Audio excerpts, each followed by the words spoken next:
بسم اللہ الرحمن الرحیم۔ وطن عزیز پاکستان کے پیاروں، میرے کشمیری بھائیوں، آپ کا اپنا ظفر اقبال نگینہ اپنی بات کے ساتھ حاضر۔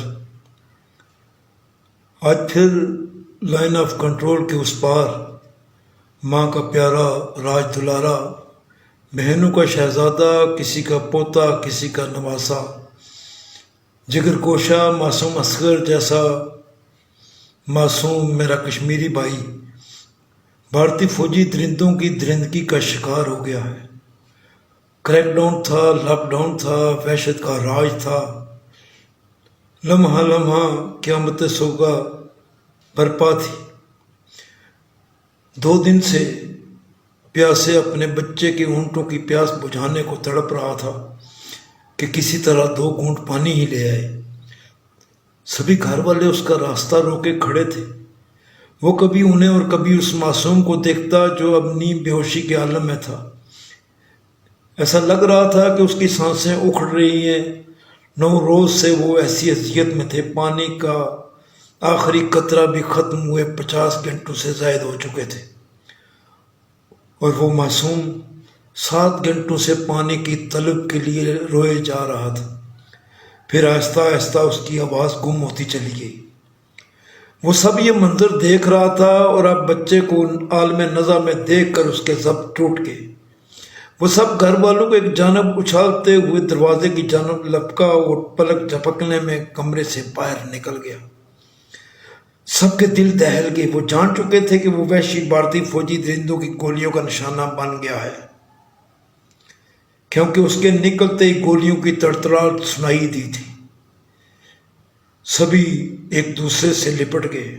چیخ و پکار سے نیم بے ہوش بچے کی آنکھ کھلی۔ وہ زندہ تھا، لیکن وہ جو اسے زندگی دینے کی کوشش میں 2 گھونٹ پانی لینے کو نکلا تھا، وہ شہادت پا چکا تھا۔ بھائی ایک بہن پہلے ہی شہید ہو چکے تھے، اور اس کا جسد خاکی کھلے آسمان تلے پڑا تھا۔ گولیوں سے اس کا سینہ، گردن اور سر چھلنی ہو چکے تھے، بس آنکھیں کھلی تھی، اور وہی آنکھیں فلک پر ٹکی تھی۔ ایک اور مظلوم کشمیری رب عظیم کو اپنی مظلومیت ساکت کھلی آنکھوں سے سنا رہا تھا۔ کمرے میں ہونے والی بلند چیخ و پکار بھی اب دھیمی پڑ چکی تھی۔ شدت پیاس سے نڈھال معصوم چیخ و پکار کے ساتھ ساتھ جو زندگی کی رمق دکھائی دی تھی، اب وہ بھی دم توڑتی جا رہی تھی۔ اور پھر وہ معصوم بھی کربل کی سی پکار دیتا شہادت کا مرتبہ عظیم پا گیا۔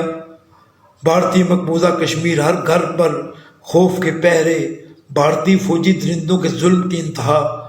کریک ڈاؤن میں وہ درندے ہر روز غروب آفتاب سے پہلے نوجوان بچیوں اور ان کی ماؤں کو اپنی بارکوں میں زبردستی اٹھا لے جانے کے معمول کو بے بس مظلوم کشمیریوں پر آزمائے جا رہے ہیں۔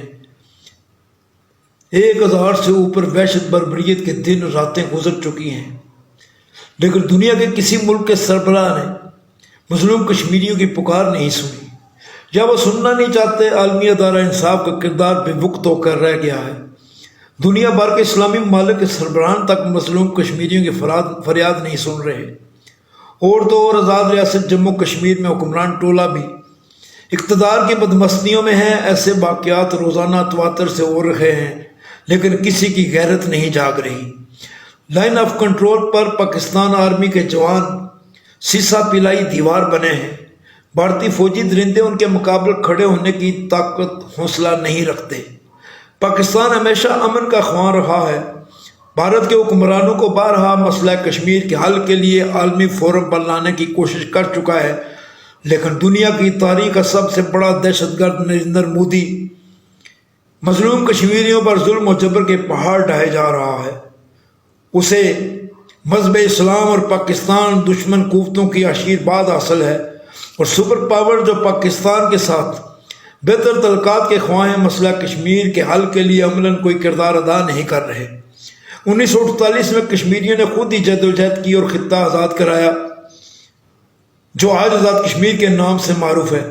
کشمیری قوم کو مقبوضہ کشمیر کی آزادی کے لیے جنگ خود لڑنی پڑے گی۔ اللہ کی مدد شامل ہو جائے جب عملاً قوم اپنا کردار ادا کرے گی۔ یا اللہ کشمیریوں کی ہمت، طاقت، حوصلہ دے۔